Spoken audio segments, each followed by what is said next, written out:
You're really interesting, are great. I said it when we were off the air, but I want to say it again. You are kind and lovely, and you enjoy being with women. The lucky woman in your life is very lucky. Thanks a lot. Marlo Thomas used to be everything that people in America wanted. A beautiful, smart, and independent girl who shines like the sun. There was more to her than just her part as Anne Marie in That Girl. She caused a quiet change on TV. A new kind of woman, a living dream that drew millions of people to her, and the idea that women didn't have to get married to live a great life.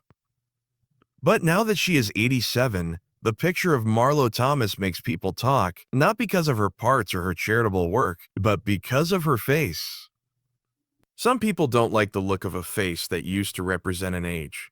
Failed plastic surgery, denying getting older, or beauty that has been changed so much that it can't be recognized. Even the greatest stars can't stop time. But the sad truth is that as Marlo Thomas got older, people paid more attention to her loose skin and crooked nose than to the billions of dollars she raised for kids with cancer. They forgot that this woman used to be a compassionate wing, a feminist voice, and a part of the history of TV. Marlo Thomas went from being praised for her beauty on stage to being praised for her bravery in children's hospitals. She went from being a beautiful woman to a woman who was willing to trade her beauty for something much more meaningful.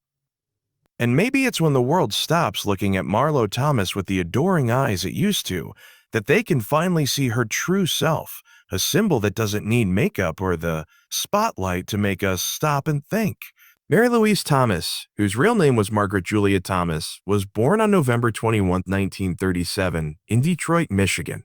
She was never a normal person.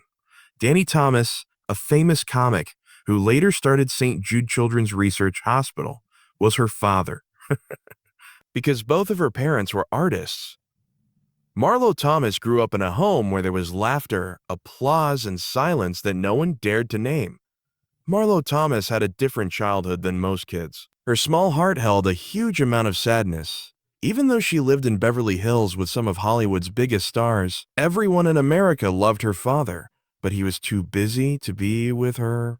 Danny Thomas loved his daughter Marlo, but his busy schedule of tours, stage shows, and tape sessions kept her from having the easy gift of a childhood with her dad around. Marlo herself said that she felt like she had to fight with everyone else for her dad's attention to Mo. She never won that tournament either. Marlo seemed to have everything on the outside. Money, fame in the family, and the chance to receive glory. But on the inside, she was a lonely child who always wondered if she really made a difference. Everyone thought Marlo Thomas was meant to be loved, but she was the only one who knew. For her father to really see her, she had to always work to be unique, amazing, and hard to ignore. It wasn't just sadness, it was what drove them. Because she didn't want to live in Danny Thomas's shade, Marlo felt pushed to go out into the world and light up her own sky. Marlo learned kindness from his busy father, which he will never forget. As a child, she heard stories about sick kids whose dad wouldn't turn his back on them. She learned as a child that money, fame, and other things didn't matter, unless they were used to help people. Danny Thomas might not have been there for Marlo when she needed him the most, but he did leave her a fire that would burn quietly for the rest of her life, and turn the void inside her into power to make the world a better place. Because Marlo Thomas grew up in a famous family, many people thought that just having the name Thomas would get her into show business, but she knew more than anyone else. That name would throw a huge shadow over her if she couldn't stand on her own. There was no doubt about it from a very young age. She wouldn't depend on her father's fame to prove herself, rather than going straight into movies or TV, where links could easily lead to new opportunities. The theater was Marlo's first job. There, no one cared what kind of child you were, just how well you could play. In the beginning of her work, it was hard for her to get small parts in plays and TV shows that not many people watched. There were no extra gifts, there was no red carpet. Marlo had to go through bad auditions, being turned down, and people looking at her with doubt, thinking she was just another rich Beverly Hills woman trying to be an actress. Marlo didn't give up, though, and in 1966, a chance came up. But not just any chance. That Girl, a TV show about a young woman who was brave enough to leave her family and start her own life in New York, was looking for a new face, someone who was both sweet and strong. America was still wary of modern women, so they needed someone who could represent them. Mark Thomas didn't just get the part, she changed the way American TV looked. At a time when women were mostly just lovers, wives, or mothers in men's stories, Anne Marie, the young working woman who lived alone and pursued her own dreams, was a big deal. The girls who were waiting to get married were gone. Gone were the days when women were in charge of the home. Anne Marie by Marlo was a woman who chose her own path. There was more than just acting going on. The 29-year-old woman in a short dress who walked through the streets of New York sent a quiet message to everyone in the United States. Women could also write their own stories. That girl was a hit right away. Someone new came to look like Marlo Thomas. A group of women who were brave enough to dream big. But not many people knew that Marlo was more than just the lead character. She also made a lot of the artistic choices for the show, like the script, the costumes, and the message it sent. Marlo didn't agree with the producers that Anne Marie should get married in the last show. For her, a woman's dreams didn't always have to end with a wedding ring.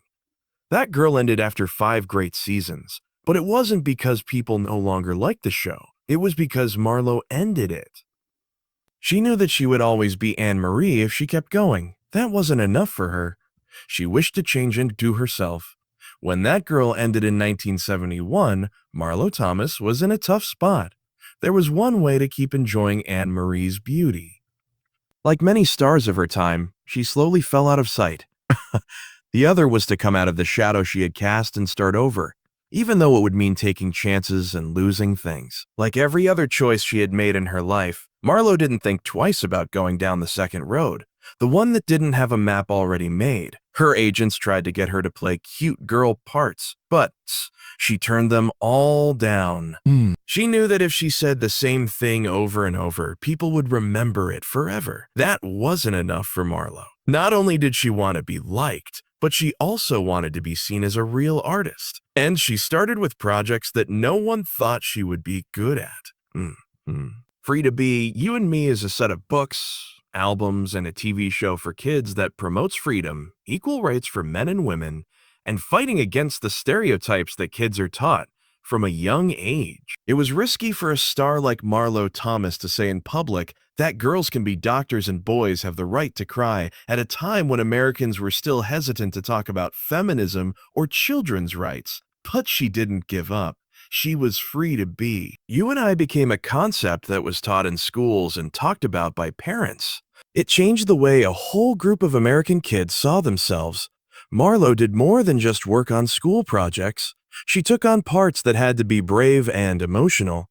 Nobody's Child, which came out in 1986, was a big turning point. In the movie, she played a woman who had been locked up for decades because of her mental sickness. There aren't any flashy stage lights or fancy clothes like there used to be. Marlo showed up with empty eyes, messy hair, and a thin body, so much so that even her biggest friends had trouble recognizing her. She put everything she had into it. Every little move and sad face haunted the audience. She won a prestigious Emmy Award for that part. But it gave her something even more valuable, to be taken seriously as an actor, not just a pop culture icon. After that, Marlo slowly built her career by taking on carefully picked parts. She played Rachel Green's mother on Friends. She was funny, free-spirited, and complex. She had small roles in The Practice, Frasier, and Ugly Betty, but each one left a lasting impression. Thieves, The Shadow Box, Love, Loss, and What I Wore were some of the mentally rich plays she chose to perform on Broadway. This showed that her artistic fire had not dimmed with age. Marlo Thomas never thought that how many awards or short-lived fame he got would make him successful. She thought she was successful when she stuck to her values of freedom, compassion, and unwavering courage every time she played a public part, no matter how small or loud it was. Today, many stars have decided to fade into the background, but Marlo keeps going. Not loudly and not to get praise, but by leaving lasting marks. In every book she's written, every child she saved at St. Jude Hospital, and every person who watched her stories and found a part of themselves in them. Because Marlo Thomas thinks you shouldn't show off your light. You hold light in your heart to show other people the way. Marlo Thomas never let the attention change who she was at her core during her work. She always had a quiet fire in her heart. Even when she was playing famous parts, winning prestigious awards, or making a name for herself through important social campaigns. To be kind and honest, on and off stage as well. She found love not at fancy parties or through million-dollar deals, but in a simple, lucky moment that changed the course of her life forever. In the film business, marriages usually only last as long as the movie, but Marlo Thomas and Phil Donahue's story is a warm exception. In 1977, Marlo went on the Phil Donahue Show, and that's how they first met. Something caught the attention of two people who had given up on love at first sight a long time ago, even before the cameras started rolling. With his silver hair, clear blue eyes, and undeniable Irish charm, Phil made Marlo feel like she was in one of those shampoo ads she had seen as a child. He was gentle, but she couldn't help but fall in love with him. People could feel the small sparks in their glances, even when they were live on TV. Marlo felt tense. After the cameras stopped rolling, they started to really talk to each other. Phil seemed a little shy at first. Donahue, who was 35 years old at the time, had been married before, had 5 kids, and had a huge TV career. He was no longer a young guy who was nervous about first dates. Bringing with him the pain, worries, and a complicated world from the past, he came into Marlo's life. Marlo, a woman who was used to being free and had never really thought about getting married, found her heart slowly softening before such rare truth. It wasn't a great first date. Phil was weird. Marlo was watched. But despite the silences and the fact that they were clearly different, a simple bond formed between them. The desire to get to know each other better. In 1983, years after that, they got married. There was no big show, not a fancy event, not more than 2 people with enough experience to know. They weren't getting married to feel less lonely this time. They were getting married because they really liked each other. It was hard to be a wife. Even worse was being a stepmother to 5 kids when you were over 30. Marlo told him that she felt lost at first. She didn't know how to be a mother from anyone else. She didn't know how to love a man who already had a full life. On the other hand, Marlo decided to move slowly and step by step instead of trying to fit into a traditional mold. She didn't try to take the place of their mother. That's right, she stuck with it. And in the end, she got along with Phil's kids by showing them respect and understanding. Over the next few years, Marlo and Phil became one of the few celebrity couples who were not affected by scandal or reports of breakups. Never got caught up in the circle of breakup and reconciliation that fed the tabloids. Their love wasn't shown off in fancy red carpet pictures. It was shown in the way they held hands when no one was looking, the way they looked at each other and knew what the other was feeling without words, and the way they fought together in silence through illness, loss, and the easiest things, life. As Phil Donahue's hair turned whiter and his voice got rougher, he stepped away from the focus, but Marlo stayed by his side, not as a star but as a partner, a loyal teammate who never left. In 2021, Marlo was asked about her marriage that had lasted more than 40 years.